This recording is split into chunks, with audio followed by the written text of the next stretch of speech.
రాహుని మాంగళ్యకారకుడు అని కూడా అంటాం. రాహు తన సారంలోనే ఉంటూ కేతు తన సారంలోనే ఉంటూ మీరు ఒకటి చెప్తారు, అది ఇంకొక వినేవాళ్ళు అది వేరేలాగా అర్థం చేసుకొని దాని వలన వచ్చే ఒక తగాదాలు అన్నటువంటి విషయాలు ఈ టైం పీరియడ్లో జరగవచ్చు.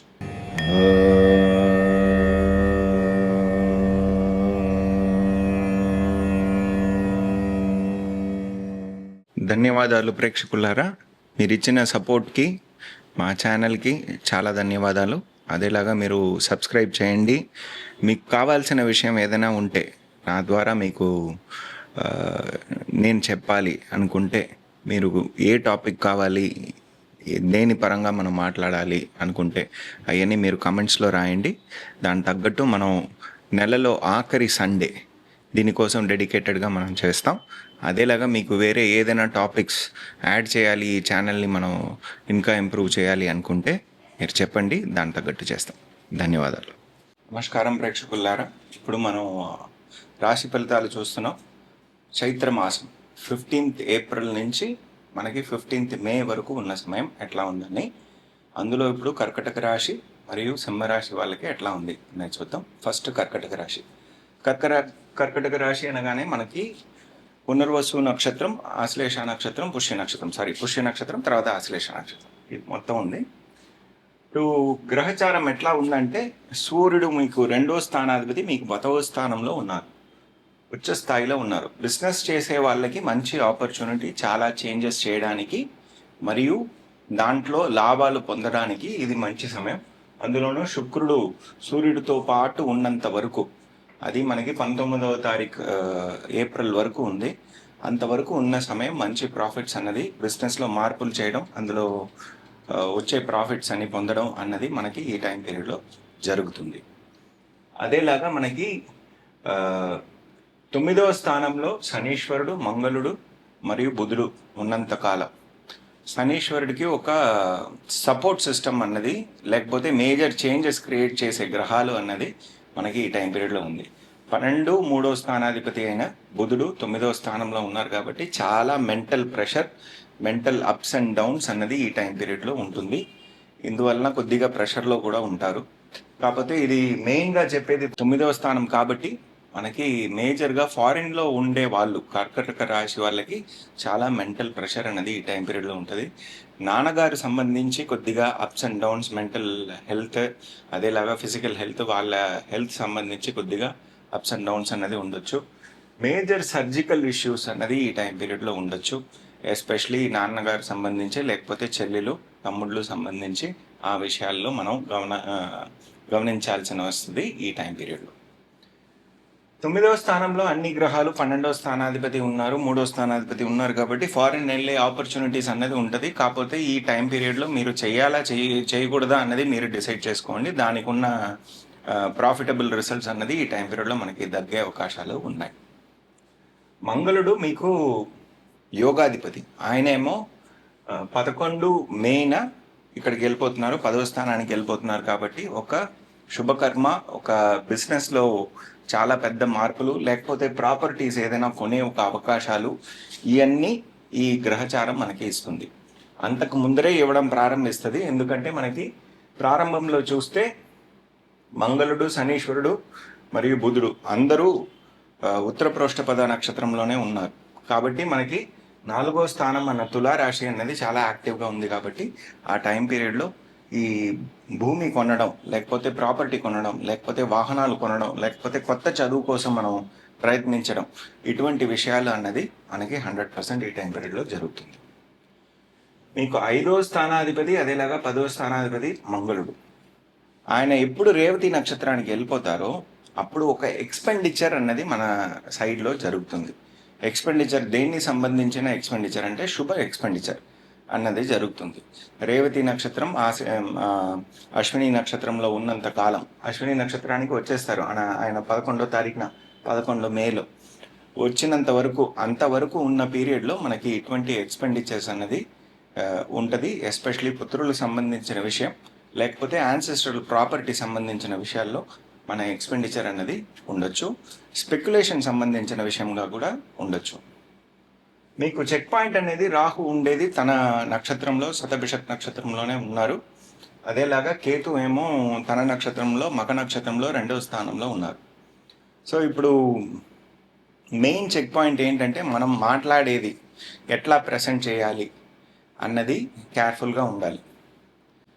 మీరు ఒకటి చెప్తారు, అది ఇంకొక వినేవాళ్ళు అది వేరేలాగా అర్థం చేసుకొని దాని వలన వచ్చే ఒక తగాదాలు అన్నటువంటి విషయాలు ఈ టైం పీరియడ్లో జరగవచ్చు.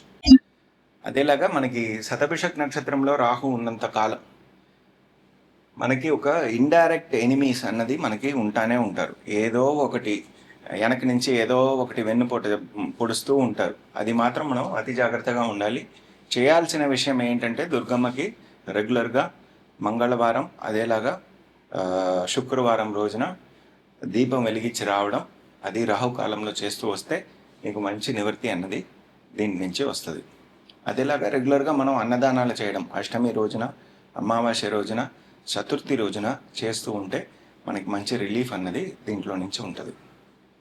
ఎంతవరకు గురువు మనకి 12వ స్థానంలో ఉన్నారో, అది పునర్వసు నక్షత్రంలోనే ఉన్నారో, ఒక ప్రొటెక్షన్ అన్నది ఇండైరెక్ట్గా మనకి కర్కటక రాశి వాళ్ళకి ఉంది. లోన్ ఫెసిలిటీ అన్నది ఈజీగా దొరుకుతుంది. ఎంప్లాయీస్గా ఉండే వాళ్ళకి ఒక ప్రొటెక్షన్ ఉంది. కాకపోతే ఏంటంటే అన్ని గ్రహాలు మీకు 9వ స్థానంలో ఉన్నది కాబట్టి ఎంప్లాయీస్గా ఉండే వాళ్ళకి ఒక బెంగ ఉంటుంది, నేను ఉంటానా లేదా ఈ జాబ్లో. ఈ విషయాలు అప్స్ అండ్ డౌన్స్ అన్నది ఉంటుంది. అది ఎస్పెషలీ మంగళుడు ఇక్కడే మీనరాశిలో ఉన్నంత కాలం మనకి ఆ ప్రాబ్లం అన్నది ఉంటుంది. ఎస్పెషలీ మనకి 11/5 11వ తారీఖు మే వరకు ఈ ప్రాబ్లం అన్నది ఉంటుంది. మీరు కొద్దిగా శాంతి పాటించాలి, కొద్దిగా సమరసం చేయాలి. ఇవన్నీ విషయాలు ఈ టైం పీరియడ్లో చేయాల్సి వస్తుంది. బిజినెస్ చేసే వాళ్ళకి మంచి ఆపర్చునిటీ, ధనప్రాప్తి అన్నది ఈ టైం పీరియడ్లో వస్తుంది. అదేలాగా కొత్త ప్రయత్నాలు ఏం చేసినా మనకి సక్సెస్ వచ్చే అవకాశం ఉంది. అది మనకి 19/4 వరకు ఉన్న సమయం మనకి అతీతంగా కొత్త ప్రయత్నాలు సక్సెస్ అయ్యే అవకాశం ఉంది. దాని తర్వాత శుక్రుడు ఎప్పుడు రోహిణి నక్షత్రానికి వెళ్ళిపోతారో మనకు వచ్చే లాభాలు అన్నీ 100% వచ్చే అవకాశం ఉంది. ఆయన ఉండేది రోహిణి నక్షత్రంలో 27 ఏప్రిల్ నుంచి 8 మే వరకు రోహిణి నక్షత్రంలో ఉంటారు. ఆ టైం పీరియడ్లో మనకు వచ్చే లాభాలు ఏమేమి రాలేదో ఇన్ని రోజుల నుంచి అవన్నీ వచ్చే అవకాశం మనకి 100% ఉంది. బేసిక్గా ఇదండి మీకు ఉన్న విషయాలు. బిజినెస్ చేసే వాళ్ళకి మంచిగా ఉంది. అదేలాగా ఎంప్లాయీస్గా ఉన్న వాళ్ళకి ఒక ప్రొటెక్షన్ ఉంది. కాకపోతే కొద్దిగా జాగ్రత్త పడాలి, కొద్దిగా సమరసాలు చేసుకోవాలి, మాట్లాడుకోవాలి, కొద్దిగా కోపతాపాలు కొద్దిగా తగ్గించుకోవాలి, కొద్దిగా మౌల్డ్ అవ్వాలి. ఇవన్నీ విషయాలు చేస్తే వాళ్ళకి ప్రాబ్లం అన్నది తగ్గిపోతుంది. ఆరోగ్యపరంగా మనం నాన్నగారు ఒక ఆరోగ్యం చూసుకోవాలి. అదేలాగా చెల్లెళ్ళు తమ్ముళ్ళు వాళ్ళ ఆరోగ్యం మనం చూసుకోవాలి. కొత్త ప్రయత్నాలు ఏం చేసినా ఒక్కసారికి 4 సార్లు ఆలోచించి దాంట్లో ఉన్న అప్స్ అండ్ డౌన్స్ అన్నది ఆలోచించి తర్వాత చేయండి. అది సక్సెస్ఫుల్గా వచ్చే అవకాశం బాగుంది. ఇది చాలా మౌల్డింగ్ టైం, మంచి పాజిటివ్ టైమే మీకు. కాకపోతే లోకంలో ఉన్నటువంటి అన్ని చేంజెస్ కూడా ఉన్నాయి. అవన్నీ మనసులో పెట్టుకొని మీరు ముందరికి వెళ్ళండి. All the best. ధన్యవాదాలు. ఇప్పుడు మనం సింహరాశి వాళ్ళకి ఈ నెల మనకి చైత్రమాసం 15th ఏప్రిల్ నుంచి 15th మే వరకు ఉన్నంతటి కాలం ఎట్లా ఉంటుంది అన్నది చూద్దాం. సింహరాశి అనగానే సూర్యుడు మనకి రాశ్యాధిపతి. మన రాశిలో ఏమో కేతు ఉన్నారు, మఖ నక్షత్రం ఉంది, అదేలాగా పూర్వ ఫల్గుని నక్షత్రం ఉంది, ఉత్తర ఫల్గుని నక్షత్రం ఒక పాదం ఉంది. ఇప్పుడు కేతు ఏమో మఖ నక్షత్రంలోనే ఉంటూ ఉన్నారు. మఖ నక్షత్రంలో తనసారంలో ఉంటున్నారు కాబట్టి మేజర్ ప్రాబ్లం సింహరాశి వాళ్ళకి ఏంటంటే మెంటల్ ఇష్యూస్, మెంటల్ ప్రెషర్ అన్నది ఒకటి ఉంటానే ఉంటుంది. అది సూర్యుడు ఉచ్చస్థానానికి వెళ్ళిన తర్వాత అక్కడే ఉన్నారు ఈ నెల కాబట్టి అదంతా కొద్దిగా తగ్గుతుంది అనుకుంటాం. కాకపోతే ఏంటంటే 3వ స్థానాన్ని చూస్తున్నారు, మనోస్థానాన్ని చూస్తున్నారు కాబట్టి ఎక్కువగా ఉంటుంది. ఈ ప్రెషర్ అన్నది ఎక్కువగా ఉండే అవకాశం ఉంది. మీకు 5వ స్థానాధిపతి గురువు 5వ స్థానాన్ని చూస్తున్నారు, 3వ స్థానాధిపతి శుక్రుడు కూడా 3వ స్థానాన్ని చూస్తున్నారు కాబట్టి ఒక బ్యాలెన్స్ అనేది డెసిషన్ మేకింగ్లో మీరు తీసుకోవాలి. ఈ టైం పీరియడ్ అంతా బాగానే ఉన్నా మెంటల్ స్టేటస్ అనేది అప్స్ అండ్ డౌన్స్గా ఉన్నప్పుడు కొద్దిగా డెసిషన్ మేకింగ్ కాన్ఫ్లిక్ట్ అనేది ఉంటుంది.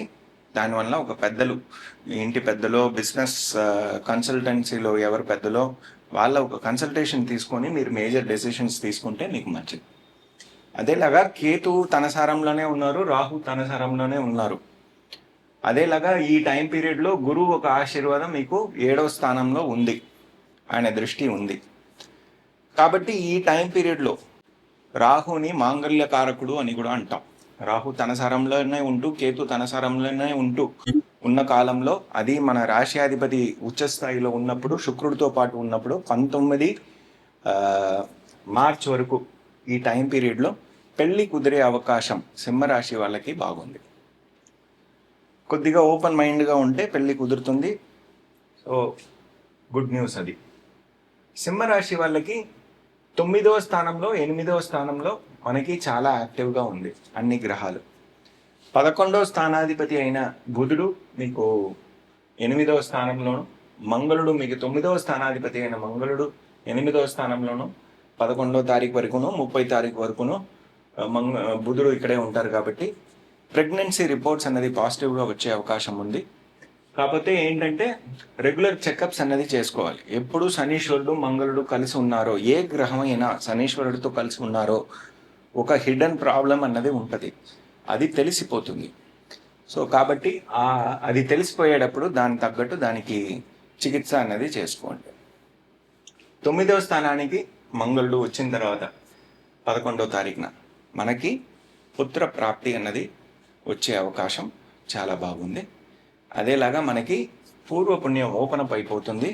మనకు కావాల్సిన విషయాలు, ఆశీర్వాదాలు, పెద్దల దగ్గర నుంచి వచ్చే ఆశీర్వాదాలు, అదేలాగా మనకి కులదైవాన్ని నుంచి వచ్చే ఆశీర్వాదాలు అన్నీ వచ్చే అవకాశం ఈ టైం పీరియడ్లో ఉంది. అదేలాగా మనకి 10వ స్థానంలో శుక్రుడు ఎప్పుడు వెళ్ళిపోతారో బిజినెస్ చేసే వాళ్ళకి చాలా బాగుంటుంది, చాలా చేంజెస్ చేస్తారు.